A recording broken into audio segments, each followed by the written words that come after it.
আল্লাহ রাব্বুল আলামিন মুমিনদেরকে বলতেছেন, ইয়া আইয়ুহাল্লাযিনা আমানু লা তুলহিকুম, তোমাকে যাতে বাধা প্রদান না করতে পারে,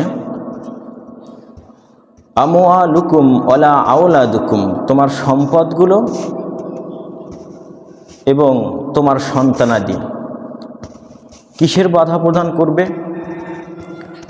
আমি আল্লাহ রাব্বুল আলামিনকে স্মরণ করতে তোমার ধন সম্পদ এবং সন্তান সন্ততি যাতে বাধা না প্রদান করতে পারে, এই কথা বলতেছেন। আর যদি তোমাকে বাধা প্রদান করে তাহলে তুমি হবে অমাইয়াফআল যালিকা ফাউলাইকা হুমুল খাসিরুন। তুমি যদি তাদের মধ্যে হও, যদি বাধা প্রদান করে ওই মানুষগুলোর মধ্যে অন্তর্ভুক্ত হয়ে যাও, তাহলে তুমি খাসিরুন, ক্ষতিগ্রস্তর মধ্যে অন্তর্ভুক্ত হয়ে যাবে। সবাই বলি নাউজুবিল্লাহ। আমি দেখলাম যে সমাজ মসজিদ ভরে যাওয়ার কথা, কিন্তু সম্পদ কাজকর্ম আমাদেরকে ঘেরাও করে রেখেছে, এই জন্য আমরা মসজিদে আসতে পারিনি, ঠিক না? সন্তান এবং সম্পদ আমাদেরকে পিছন দিকে টানতেছে, এই জন্য এই মসজিদটা এখন ভরেনি। আমি সূরা আবাসা থেকে তেলাওয়াত করেছি, ইয়াউমা ইয়াফিরুল মারউ মিন আখি ওয়া উম্মিহি ওয়া আবিহি ওয়া সাহিবাতিহি ওয়া বানি। মানুষগুলো যখন দুনিয়া ছেড়ে চলে যাবে, এই রকম থাকতে থাকতে দুনিয়া ছেড়ে তো একদিন চলে যেতে হবে। চলে যাবে যেদিন হাসরের মাঠে তার বিচার করা হবে, সেদিন এই সন্তান, এই সন্ততি, এই স্ত্রী সবাই তার কাছ থেকে পালিয়ে চলে যাবে। ইয়াউমা ইয়াফিরুল মারউ মিন আখি, আল্লাহ রাব্বুল আলামিন বলতেছেন ইয়াউমা, সেই দিন, ইয়াফিরুল মারউ মিন আখি, তোমার কাছ থেকে পলায়ন করবে তোমার আপন ভাই। সেদিন কঠিন কিয়ামতের মাঠে এমন একটা সময় হবে, সেই ময়দান থেকে তুমি পরিচয় দিবে যে আমি তো দুনিয়াতে তোমার ভাই ছিলাম, আমি তো তোমার পিতা ছিলাম, তুমি কি আমাকে চিনতে পারছো না? তারা বলবে না, চিনতে পারছি না। আল্লাহ রাব্বুল আলামিন বলতেছেন, ইয়াউমা ইয়াফিরুল মারউ মিন আখি ওয়া উম্মিহি ওয়া আবি ওয়া সাহিবাতিহি ওয়া বানি। সেদিন ওই মানুষটার কাছ থেকে পলায়ন করবে তার আপন ভাই, ওয়া উম্মিহি, তার মা পলায়ন করবে তার কাছ থেকে, ওয়া আবিহি, তার পিতা তাকে চিনবে না, পিতা তার কাছ থেকে পলায়ন করবে, বলবে দুনিয়াতে আমার কোনো সন্তান ছিল না। ওয়া সাহিবাতিহি, আরো পলায়ন করবে যে স্ত্রীটার জন্য আমি সারা জীবন খেটেছি, মাঠে ঘাটে বাজার হাটে সব জায়গা থেকে উপার্জন করে এনে যে বিবিটাকে আমি খাওয়াইছি পড়াইছি, সেই সঙ্গের সাথীটা আমাকে অস্বীকার করবে, আমার কোনো স্বামী ছিল না। সাহিবাতিহি, তারপরে বলতেছেন অবানি, আমার সন্তান আমাকে চিনবে না। যে সন্তানকে খাওয়ানোর জন্য, পড়ানোর জন্য আমি আজ মাঠ থেকে আসতে পারিনি এই মসজিদে, আল্লাহকে সেজদা করতে পারছি না, সেই সন্তান সেদিন আমাকে চিনবে না। সেই দিন কোনো আত্মীয় স্বজন আমাকে চিনবে না, সবাই আমার কাছ থেকে চলে যাবেন।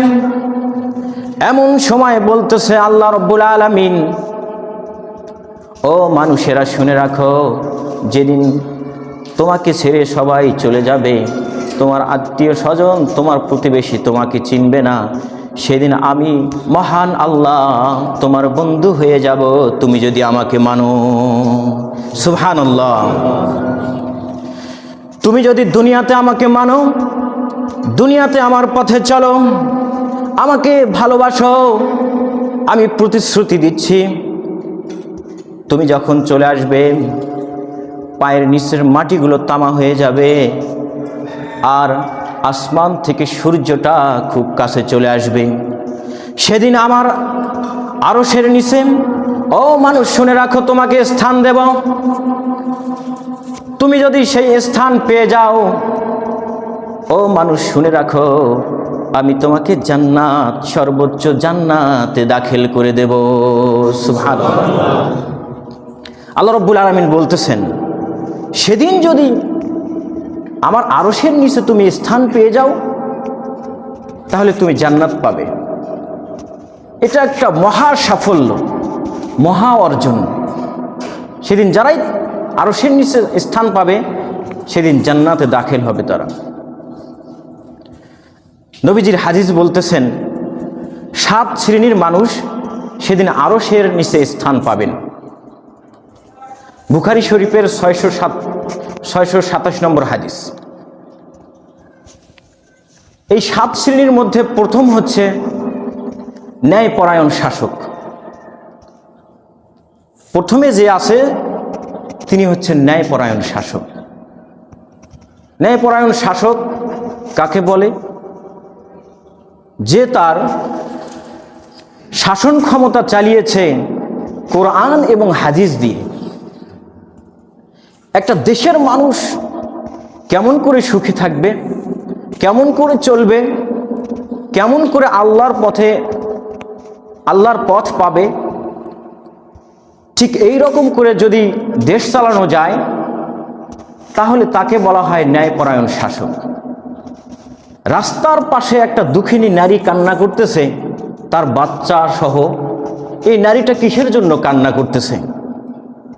ক্ষুধার জ্বালায় কান্না করে, না তার স্বামী মারা গেছে?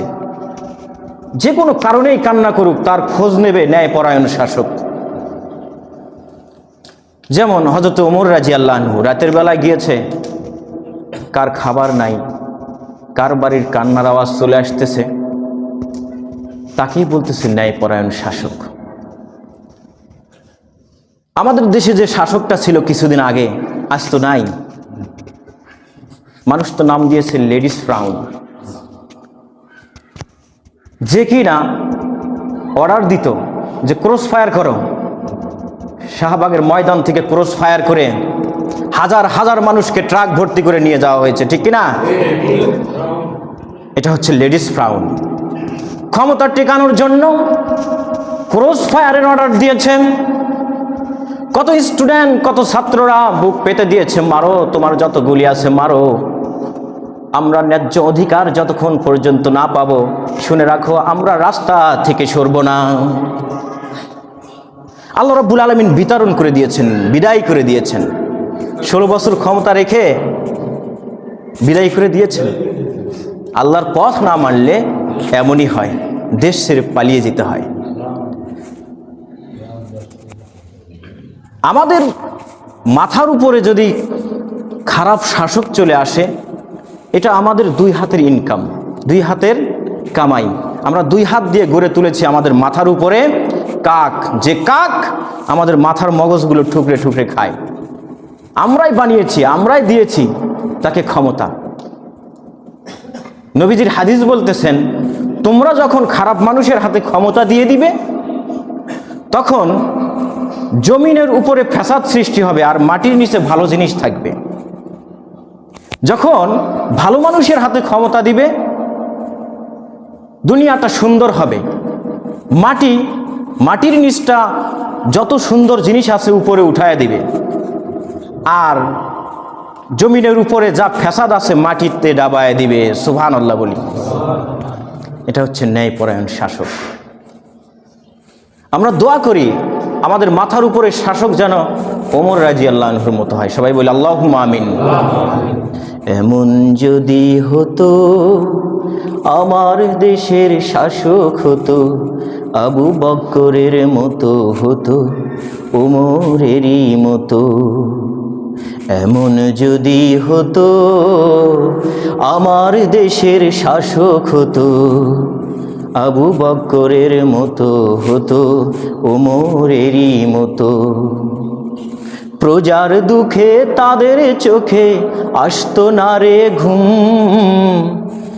দেশের ভিতর পড়ে যেত শান্তি সুখের ধুম। গরিব দুঃখী অসহায় আর নাহি পাওয়া যেত, যদি আমার শাসক হতো ওমরেরই মতো। ঠিক কিনা? যদি আমার শাসক ওমরের মতো হতো তাহলে ক্ষুধায় কাতরতা, চিৎকার, শিশুর আওয়াজ আমরা শুনতে পারতাম না। ঠিক কিনা? আজকে দুঃখিনী মায়ের কান্না চলে আসে, রাস্তায় রাস্তায় শিশু গোড় পাড়তেছে খাওয়ার জন্য। এই জন্য আমাদের বিবেকে আনা উচিত, আমাদের দুই হাতের কামাই যেন আমাদের সুন্দর একটা শাসক হয়ে যায়। সবাই বলি আল্লাহুম্মা আমিন। 7 শ্রেণীর লোক আমি আলোচনা করছিলাম, 7 শ্রেণীর লোক আল্লাহর আরশের নিচে স্থান পাবে। তার মধ্যে ন্যায়পরায়ণ শাসক গেল, মনে রাখবেন। 2 নম্বর হচ্ছে ওই যুবক যে তার যৌবনকালের ইবাদত আল্লাহর পথে কাটাতো। ওই যুবক বয়সের ইবাদত আল্লাহর পথে করতো সব সময়। কিন্তু আমাদের সমাজ উল্টা, যুবক বয়সটা আমরা আল্লাহর পথে কাটাই না।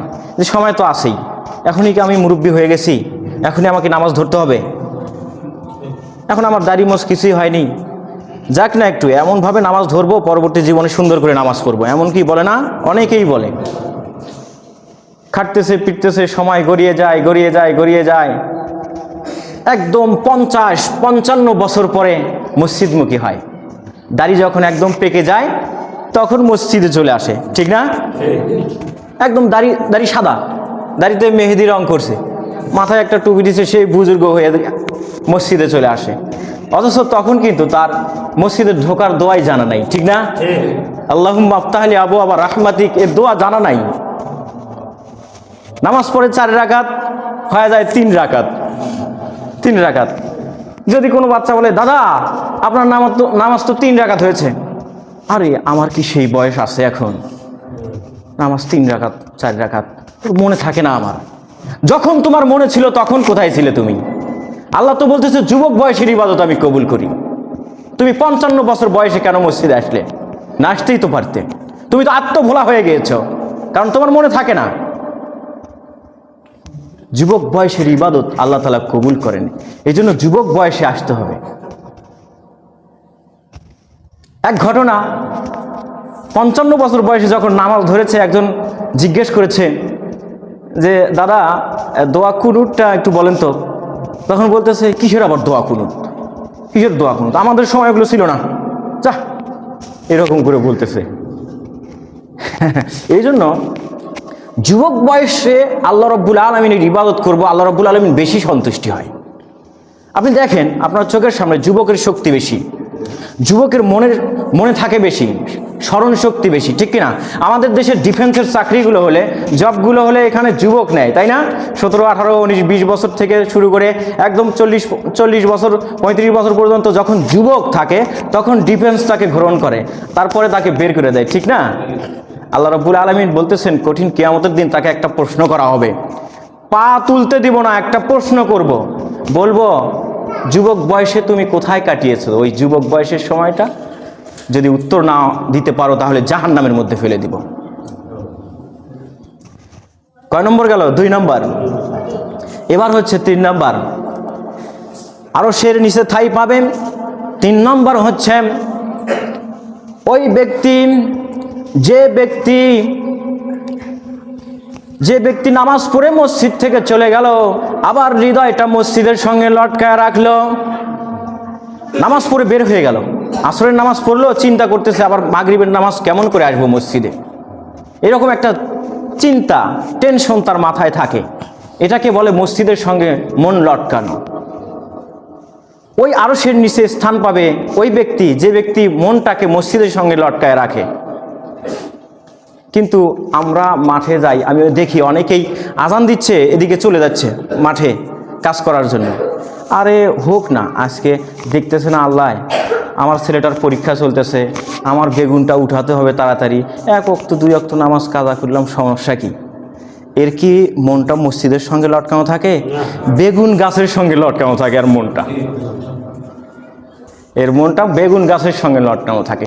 আর যে বাচ্চাটার জন্য সে পরীক্ষায় অ্যাটেন্ড করলো যে আমার ছেলেটার পরীক্ষা হচ্ছে, আমি নামাজ পড়ে নেব পরে, ওই ছেলেটা 3 সাবজেক্টে ফেল করে, ঠিক না? কারণ ও তো নিয়ম শৃঙ্খলা ঠিক করলো না, ওর সন্তানও ফাঁকি দিয়েছে পড়ালেখায়। তাহলে 3 নম্বর গেল যে মসজিদের সঙ্গে যার মন লটকানো থাকে, আল্লাহ রাব্বুল আলামিন সেই কঠিন দিন আরশের নিচে তাকে স্থান দিবেন। 4 নম্বর হচ্ছে ওই 2 ব্যক্তি, যে 2 ব্যক্তি সম্পর্ক রাখে শুধু আল্লাহর জন্যই, যদি সম্পর্ক ছিন্ন করে সেটাও আল্লাহর জন্যই, যদি তাদের মধ্যে ভাঙ্গন সৃষ্টি হয় সেটাও আল্লাহর জন্যই হয়। একজন মানুষের সঙ্গে সম্পর্ক ঠিক করবে যে ভাই আমি আপনাকে ভালোবাসি, দেখতে হবে লোকটা নামাজ পড়ে কিনা, আল্লাহর পথে চলে কিনা, কোরআন প্রেমিক কিনা। যদি হয় তাকে ভালোবাসতে হবে, তার সাথে বন্ধুত্ব করতে হবে। দেখা গেল লোকটা নামাজ কালাম নাই, আল্লাহর পথে নাই, সে কখনো বন্ধু হতে পারে না একজন আল্লাহওয়ালা প্রেমিকের সঙ্গে, ঠিক কিনা? কারণ যে নামাজ পড়ে না, আপনি নামাজি, হঠাৎ করে সে বলবে আরে চল না আজকে নামাজ পড়া লাগবে না, চল তো 2 ওয়াক্ত নামাজ না পড়লে কি হবে, চল একটু বালুয়ার বন্দরে যাই, যা আসি, পড়িস পরে, পড়িস এলাবাহি নামাজ পড়িস। এই রকম আপনার আমল খেয়ে নিবে একদম। ওকে বলতে হবে সরাসরি, না আমি আল্লাহকে ভয় পাই, আমাকে সময় মতো নামাজ পড়তে হবে, তুমি যদি আমাকে ডাকো তাহলে তোমার সাথে আমার সম্পর্ক ছিন্ন, আগে নামাজ পড়বো তারপরে চলে যাব সেখানে। কিন্তু আপনি যদি বলেন না এ তো সম্পদশালী লোক, এর সাথে যদি সম্পর্ক ঠিক না রাখি পরে তো টাকা পয়সা কিছু পাবো না, হাওলাত বাওলাত মাঝে মাঝে পাই, এরকম যদি করেন তাহলে আপনি ওই আরশের নিচ থেকে দূরে চলে যাবেন, তামা পড়া মাটির উপরে আপনাকে থাকতে হবে। কয় নম্বর চলে গেল মনে আছে? 4 নম্বর। 5 নম্বর হচ্ছে ওই ব্যক্তি যাকে দূর থেকে কোনো সুন্দরী মেয়ে, সুন্দরী নারী কাছের দিকে ডাকেন, নির্জন থেকে ডাকেন, এসো, খারাপ খারাপ কুবাসনা নিয়ে কাছের দিকে ডাকতে থাকে নির্জন প্রান্তরে। আর যুবক বলে, আর ওই ব্যক্তি বলতে থাকে আমি আল্লাহ রাব্বুল আলামিনকে ভয় পাই। একজন সুন্দরী নারী কাছে ডাকতেছে খারাপ উদ্দেশ্য নিয়ে, নির্জন, কোনো লোক নাই, নির্জন প্রান্তরে আপনাকে ডাকতেছে, আপনি ওই মহিলাকে বলবেন, সুন্দরী মেয়েকে বলবেন আমি আল্লাহকে ভয় পাই। সুবহানাল্লাহ। যদি এটা কিন্তু অনেক বড় একটা ঈমানের পরীক্ষা, ঠিক না? একটা যুবক একটা মানুষের পক্ষে একটা সুন্দরী নারী ডাকতেছে, সেখান থেকে ফিরে আসা বড় একটা কষ্টের বিষয়। এই কষ্টকে উপেক্ষা করে যদি চলতে পারেন আল্লাহ রাব্বুল আলামিন আরো সে নিচে ঠাঁই দিবেন। সুবহানাল্লাহ। আযুইনা লিন-নাসি হুব্বুশ শাহাওয়াতি মিনান নিসা, সর্বোচ্চ সুন্দর করে সাজানো হয়েছে মানুষের সামনে একজন নারীকে সুন্দর করে সাজানো হয়েছে। এই জন্য নারী থেকে নিজেকে রক্ষা করা কঠিন একটা বিষয়। এইটা যদি মানতে পারেন আপনি, তাহলে আল্লাহ মর্যাদা দিয়েছেন কত বড়, ঠিক না? সুতরাং আমরা বেঁচে থাকবো, এই ললনা থেকে আমাদেরকে বেঁচে রাখতে হবে। সবাই বলি আল্লাহুম্মা আমিন। 6 নম্বর হচ্ছে, 5 নম্বর বললাম, 6 নম্বর হচ্ছে ওই ব্যক্তি যে গোপনে দান করে, ডান হাত দিয়ে দান করে, এটা বলা আছে ডান হাত দিয়ে দান করে যাতে বাম হাত না জানে। এটা মানে কি? বাম হাত মানে লোকজন, ডান হাত দিয়ে দান করব যাতে লোকজন যাতে না জানে। এই আমি 2000 টাকা দিলাম, মানুষকে সেটা জানাচ্ছি বারবার, সেটা দান হবে না, তার গলত হয়ে গেল। দেখা গেল খুনের পরের মানুষ বালুয়াতে একটা ওয়াজ মাহফিল হচ্ছে, সেখানে 1500 টাকা দান করলো। এখন গ্রামে এসে বলতেছে আরে বাহে মুই দান করিম 100-200 টাকা, তো দিদি 1500 টাকা দান করি আসনু। একদম ও বলেই ফেললো, যে কোনো ক্রমে তাকে বলতেই হবে। ঠিক রাতের বেলা তাহাজ্জুদ নামাজ পড়েছে, এখন দিনের বেলায় বলতেছে কাকে এখন কেমন করে জানায় যে রাতের বেলা চাঁদ আজকে সেই রকম সুন্দর ছিল, মাঝে মাঝে মেঘ দিয়ে ঢাকা ছিল। বলতেছে তুই কেন করে জানলু, এটা তো উঠছিস তুই? মুই তাহাজ্জুদ নামাজ পড়ছো না আজকে। মানুষকে জানানো আর কি, জানানো। আল্লাহ রাব্বুল আলামিন বলতেছেন ডান হাত দিয়ে দান করো যাতে বাম হাত না জানে। আর সেখানে সে জানিয়ে দিচ্ছে ছলে বলে কৌশল দিয়ে, তাই না? নবীজির স্ত্রীদের মধ্যে সর্বোচ্চ দান করতেন হচ্ছে জয়নব রাদিয়াল্লাহু আনহু। নবীজির 11 জন স্ত্রী ছিলেন আর 2 জন দাসী ছিলেন। জয়নব রাদিয়াল্লাহু দান করত। তো নবীজি যখন দুনিয়া ছেড়ে চলে গেলেন তখন বললেন, যার হাত সবচেয়ে লম্বা আমার স্ত্রীর মধ্যে, যার হাত সবচেয়ে লম্বা সে আগে চলে আসবে আমার কাছে। তখন স্ত্রীরা হাত মাপামাপি শুরু করলো যে কার হাত লম্বা দেখি তো। দেখে যে জয়নব রাদিয়াল্লাহু আনহুর হাত খাটো। এখন তারা বুঝতে পারে যে উমুকের হাত লম্বা, ও হয়তো আগে মারা যাবে, কিন্তু জয়নব রাদিয়াল্লাহু আনহু আগে দুনিয়া ছেড়ে চলে গেলেন। তখন তারা বুঝতে পারলো যে এই জয়নব রাদিয়াল্লাহু আনহু অনেক বেশি দান করতো, এই জন্য সে চলে গেল। সুতরাং আমাদেরকে নিয়ত এমনভাবে করতে হবে, আমরা দান করব মানুষকে দেখে নয়, ইনশাআল্লাহ বলি সবাই। 7 নম্বর হচ্ছে ওই ব্যক্তি, শেষ আলোচনা আমার শেষের প্রায় আসছে শেষের দিকে। 7 নম্বর হচ্ছে ওই ব্যক্তি যে নীরবে নির্জনে আল্লাহর ভয়ে কান্না করে। আল্লাহর ভয়ে কান্না করতেছে, আমাকে তো মরে যেতে হবে, আমাকে তো কলা পাতা দিয়ে ঢেকে দিবে, অন্ধকার কবরে রেখে আসবে, আমি আল্লাহ রাব্বুল আলামিনকে ভয় পাই, আল্লাহ যেন আমাকে আরশের নিচে স্থান দেয়। আবার আজান দেওয়ার সঙ্গে সঙ্গে মসজিদে এসে নামাজ পড়ে। আল্লাহ রাব্বুল আলামিন বলতেছেন ওই ব্যক্তি যে নির্জনে কেঁদে চোখের পানি ঝরায়, সেই ব্যক্তি পাবে সেদিন আরশের নিচে ঠাঁই। ইন্নামাল মুমিনুনা আল্লাযীনা ইযা যুকিরাল্লাহু ওয়াজিলাত কুলুবুহুম ওয়া ইযা তুলিয়াত আলাইহিম জাদাতুহুম ঈমান ওয়া আলা রাব্বিহিম ইয়াতাওয়াক্কালুন। ওই ব্যক্তি হচ্ছে মুমিন। ইন্নামাল মুমিন ইযা যুকিরাল্লাহ, আল্লাহর কথা স্মরণ হওয়া মাত্রই ওয়াজিলাত কুলুবুহুম, তার কলব ভয় পায়।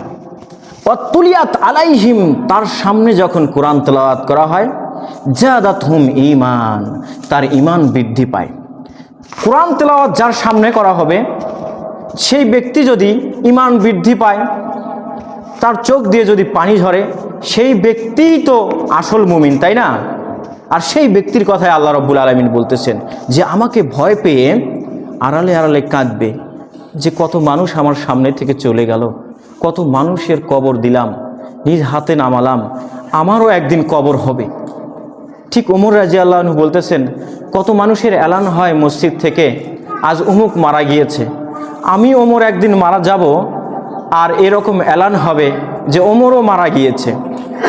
ঠিক এই রকম যার হৃদয় থাকবে, সব সময় মৃত্যুর কথা স্মরণ হবে, মানুষকে বিদায় দেওয়ার ঘন ঘটা মনে পড়বে, সেই হচ্ছে আল্লাহকে পেয়ে আল্লাহর জন্য কান্না করে, আড়ালে চোখের পানি ঝরায়। সুতরাং বন্ধুগণ, আমরা কি পারি না আল্লাহ রাব্বুল আলামিন ইবাদত করতে, ইবাদতে নিয়োজিত হতে, হৃদয় সুফে দিতে? যেহেতু এই দুনিয়া ছেড়ে আমরা চলেই যাব, ঠিক না? কেউ আগে যাবে, কেউ পরে যাবে। আমাদের আগে যারা এসেছিল তারাও ওই ক্ষেত খামারে কাজ করেছে, চলে গিয়েছে। কিন্তু পৃথিবীতে যতই মানুষ আসুক, তারা কিন্তু কাজ কর্ম করে এক কথায় আশ্রে উছরে খেয়ে দুনিয়া থেকে চলে গিয়েছে, তাই না? আমরাও যদি ঠিক ওই রকম করি তাহলে আমাদের শিক্ষা কি? আমাদের হাত দিয়ে যাকে বিদায় করলাম, এই মউতগুলো বলতে থাকে তোমরা আমাকে দেখে শিক্ষা নাও, আমাকে যে বিদায় করে দিচ্ছ, আমাকে ঢেকে দিচ্ছ জাকলা দিয়ে, মাটি দিয়ে ভরাট করে দিচ্ছ আমার কবরটা, আমাকে দেখে শিক্ষা নাও, তোমরাও একদিন চলে আসবে, তোমরা দুনিয়াতে আল্লাহকে মানো। আর যখন আমরা চলে যাব, ওই ব্যক্তিগুলো বলতে থাকবে তোমরা কি দেখো নাই, আমি তো তোমার আগে চলে আসছি দুনিয়া ছেড়ে। তুমি যদি এতটুকু বুঝতে যে দুনিয়াতে থাকা যায় না, দুনিয়া থেকে চলে আসতে হয়, আমার মরণ দেখে তুমি কেন শিক্ষা নেওনি? সুতরাং বন্ধু, আমি আসি, এসে দেখি মাঝে মাঝে যে 2-3 জন নামাজ পড়তেছে, 5 ওয়াক্ত নামাজি। সুতরাং আমরা 5 ওয়াক্ত নামাজ পড়বো, সবাই বলি ইনশাআল্লাহ। নামাজ ধরি, নামাজ ছাড়া কঠিন কিয়ামতের দিন সবার আগে প্রথম প্রশ্ন করা হবে যে তুমি কি নামাজি ছিলে? সেই ব্যক্তি কি নামাজি ছিল তাকে রুকু করতে বলো, ওয়াসজুদ ওয়াক্তারিব বলবে। তখন সে রুকু করতে পারবে না, কোমরটা বাঁশের মতো সোজা থাকবে, রুকু করতে পারবে না, বলবে যে একে নিয়ে যাও, এ আমাকে সেজদা করেনি কখনো। সুতরাং আমরা আল্লাহর পথে আসি, আমরা আল্লাহর কালামকে মেনে নেই, আমরা আল্লাহর কালামকে শুনি, শ্রবণ করি, হৃদয়ের গভীর থেকে আন্দাজ করি। সবাই বলি আল্লাহুম্মা আমিন। এই বলে আমি আমার সংক্ষিপ্ত কথা এখানে শেষ করলাম। ওয়া আখিরুদ দাওয়ানা আলহামদুলিল্লাহি রাব্বিল আলামিন। আসসালামু আলাইকুম ওয়া রাহমাতুল্লাহি ওয়া বারাকাতুহু।